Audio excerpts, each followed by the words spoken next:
alliance baa la kala samaysanaya reere iyo waxba toona anigu dee waxaan marka la sheegayo la yiraahdo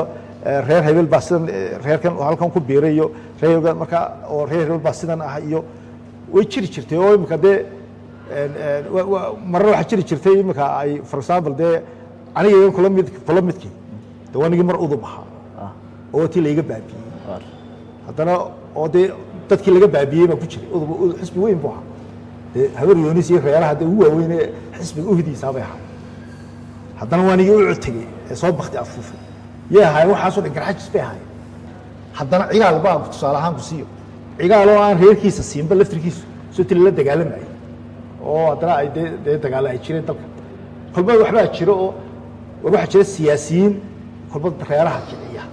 cigaal oo kala siyaasiyiin bay siisteen iska soo horjeedaan isu muuqday laakiin kuma laakiin hadda saami qaybsi dee imika dagaalkan dee dagaal saami qaybsi maaha dagaalkan imika dee caaraya ay ka baxeen anigu ciidamadana haddii inaan saami qaybsi la geliyo waa subxaana la yidhahda ciidamada somaliland weligeed dee inaa taas way runa saami qaybsiga waan kugu raacsanahay in lagaga hadli jiray arrimaha hadday noqonayso wasaaradaha dhiijiyada xilalka kale dowladda wax lagu soo dhaqmi jiray bay ahayd oo in la balance laga dhigo